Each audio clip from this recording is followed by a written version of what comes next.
나만의 판타지, 모두의 판타지. 완전 사이다야, 우리같이 레벨업. 요즘 유난히 환생과 회귀라는 이야기가 넘쳐난다. 나 혼자만 레벨업하는 세계. 과거로 돌아가 모든 것을 다시 시작하는 이야기들. 사람들은 묻는다. 과거는 현재를 도울 수 있는가? 지금 생의 나는 지금의 나를 구원할 수 있는가? 그래서 모두가 꿈꾼다. 과거로 돌아가기를. 그리고 그 꿈에는 늘 같은 존재 조건이 붙는다. 현재의 기억을 가진 채로. 기억이 없는 회귀는 의미가 없기 때문이다. 알고 있는 사람이 다시 시작해야 이번에는 실패하지 않을 것 같기 때문이다. 그래서 상상한다. 1달러 비트코인 풀매수, 애플, 테슬라, 엔비디아 풀매수 같은 너무나 현실적인 판타지들을. 그러나 그 누구도 그 길을 제시하지 못했다. 돌아가는 길은 없다. 지금까지 단 한 번도. 이것이 회귀가 끝내 망상으로 남을 수밖에 없는 이유다. 이 망상의 밑바닥에는 늘 신이 있다. 어떤 절대자가 이 비참하고 망가진 인생을 불쌍히 여겨 다시 한번 기회를 주지 않을까 하는 마음. 나를 좀 봐달라는 외침, 나를 좀 사랑해달라는 갈망.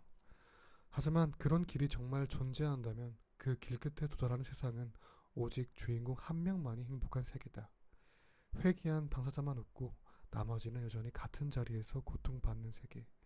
그래서 그 세계의 신은 편파적일 수밖에 없고 공개할 수 없으며 한 사람의 성공을 위해 모두의 시간을 희생시키는 신이 된다. 사탄에 가까운 신이다. 그럼에도 불구하고 회귀 영웅들이 사랑받는 이유는 분명하다. 대부분의 이야기에서 그 주인공은 선의 가치를 흉내낸다.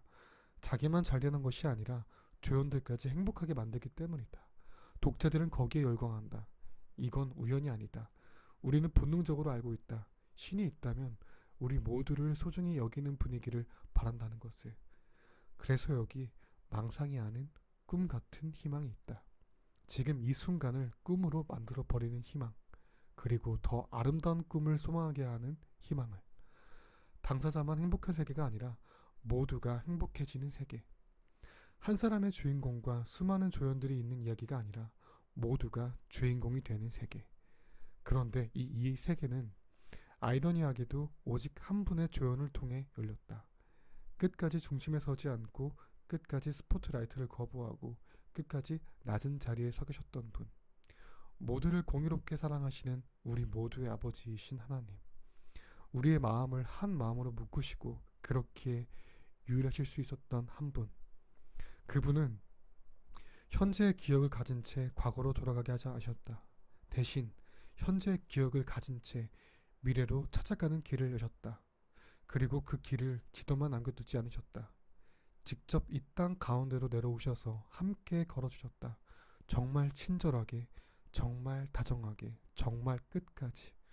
그래서 우리는 더 이상 혼자만의 판타지에 매달리지 않는다. 모두가 함께 걷는 판타지 안으로 들어온다. 이제야 알게 된다. 우리가 바랐던 것은 두 번째 기회가 아니라 함께 가는 길이었다는 것을. 그리고 그 길을 열어주신 분은 신이 아니라 우리 아빠였다는 것을.